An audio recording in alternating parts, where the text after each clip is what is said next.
Bonjour à tous, dans cette vidéo nous allons traiter l'élément l'élément 2 pardon, de la semaine prochaine sur la géométrie dans l'espace. Donc dans un premier temps, nous devons ici faire un projeté orthogonal du point ici M sur la droite D, passant par le point A et de vecteur directeur U.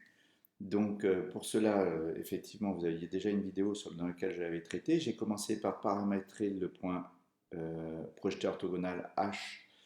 Euh, donc paramétrer, c'est-à-dire que je détermine la représentation paramétrique de D et je sais que H vérifie ce paramétrage. Voilà. Donc à partir de là, je vais pouvoir, j'ai déjà que H a ses coordonnées qui vérifient ceci avec lambda dans R. Ensuite, je sais que MH est orthogonal à la droite D. Donc à partir de là, j'ai MH, le vecteur, qui est orthogonal au vecteur directeur de D, c'est-à-dire U. Je calcule le produit scalaire, j'obtiens une condition sur lambda, je détermine lambda, et à partir de là, je vais pouvoir déterminer avec le paramétrage les coordonnées de H en remplaçant lambda par 3 demi. J'obtiens ainsi h égale 3 demi, a pour coordonnées 1 demi, 2, moins 1 demi. Pour déterminer ensuite la distance de M à D, il faut que je calcule la longueur MH.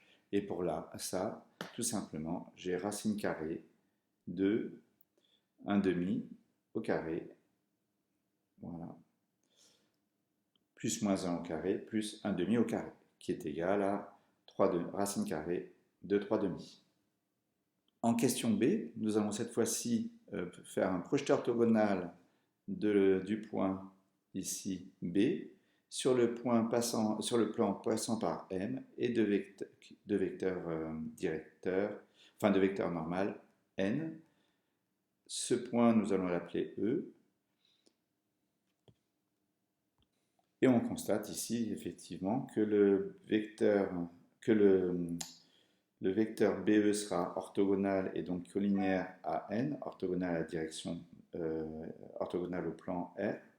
Et on va utiliser toutes ces propriétés, effectivement, ça nous permettra déjà de paramétrer E comme on l'avait fait pour H tout à l'heure, en utilisant le fait que E appartienne à la droite passant par B et de vecteur directeur N. Voici donc le paramétrage. Nous allons maintenant utiliser le fait que le point E appartienne au plan R, et donc il nous faut une équation cartésienne du plan R. Donc pour déterminer une équation cartésienne du plan R, comme on a un vecteur normal, il suffit de mettre pour les coefficients de x, y, z les coordonnées du vecteur normal. Ensuite, on ajoute d, une valeur avec d qui appartient à R, effectivement.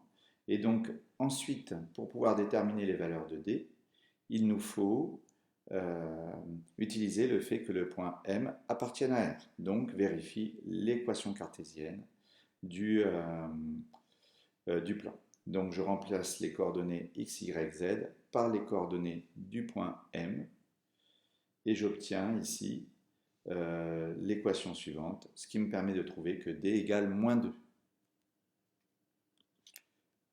J'ai donc maintenant une équation cartésienne de R qui est x plus y plus z moins 2 égale 0.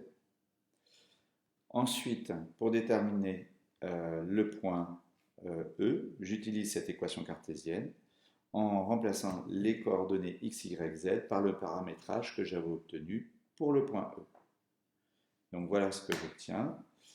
Une équation vérifiée par mu. Et après résolution, j'obtiens que 3 mu moins 6 égale 0, donc mu égale moins 2. Pour continuer, je reviens au niveau du paramétrage de E et je détermine les coordonnées du point E en remplaçant mu par moins 2, ce qui nous fait remarquer qu'ici, le point A et le point E sont égaux.